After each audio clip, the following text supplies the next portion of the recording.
2026-27 অর্থ বছরের জন্য অর্থ বিল জাতীয় সংসদে পাশ হয়েছে। অর্থমন্ত্রী আমির খসরু মাহমুদ চৌধুরী সংসদে বিলটি উত্থাপন করলে কণ্ঠ ভোটে তা পাশ হয়।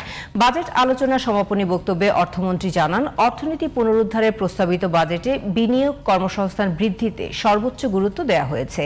পুঁজিবাজার চাঙা করতে একগুচ্ছ কর ছাড়ের ঘোষণাও দেন আমির খসরু।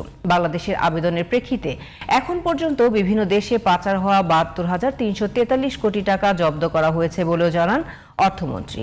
সাজ্জাদ হোসেনের রিপোর্ট।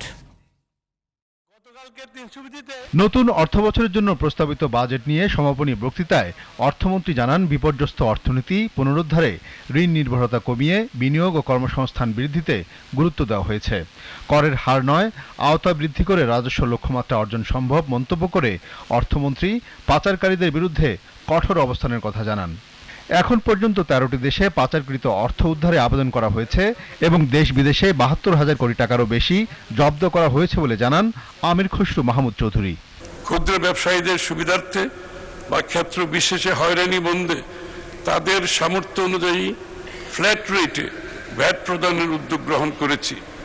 আমি এই বিষয়ে আশ্বস্ত করতে চাই, কাঁচা বাজার ও ক্ষুদ্র মুদি দোকান এর আওতায় বাইরে থাকবে। মাননীয় স্পিকার, অগ্রাধিকার প্রাপ্ত মামলায় দেশে ও বিদেশে প্রায় ৭২,৩৪৩ কোটি টাকার সম্পদ জব্দ বা ফ্রিজ করা হয়েছে।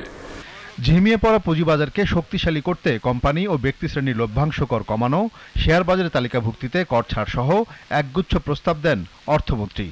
আন্তর্জাতিক মুদ্রা তহবিল IMF থেকে সরকার শূন্য হাতে ফেরেনি জানিয়ে তিনি বলেন, আগের সরকারের জনবিরোধী শর্ত থেকে বের হয়ে নতুন ঋণের বিষয়ে আলোচনা চলছে। যে সকল লিস্টেড কোম্পানি শেয়ার বাজারে 10% বা তার চেয়ে বেশি শেয়ার অফলোড করেছে, তাদের কর হার নন লিস্টেড কোম্পানির কর হারের তুলনায় 7.50% কম হবে। কোম্পানি করদাতাদের লভ্যাংশের উপর প্রদেয় করের হার কমিয়ে 20% করার প্রস্তাব করছি। একীভূত হওয়া 5 ব্যাংকের গ্রাহকদের 2 লাখ টাকা পর্যন্ত উত্তোলনের সুযোগ তৈরি এবং বিতর্কিত ব্যাংক রেজুলেশন আইনের 18 ক ধারা বাতিলের ঘোষণাও দেন অর্থ ও পরিকল্পনা মন্ত্রী।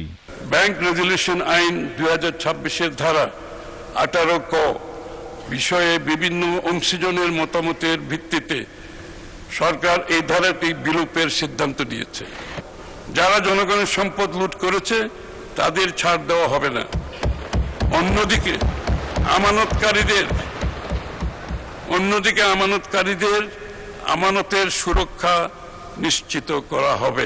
অর্থবিল পাশ হওয়ার আগে কণ্ঠভোটে বিরোধী দলের সংসদ সদস্যদের বেশ কিছু সংশোধনী প্রস্তাব নাকচ এবং সরকারি দলের প্রস্তাব গৃহীত হয়। সবশেষে কণ্ঠভোটে পাশ হয় 2026-27 অর্থ বছরের অর্থবিল। এই সংক্রান্ত বিলসমূহ পাশের জন্য এই মহান জাতীয় সংসদের প্রতি আহ্বান জানাচ্ছি।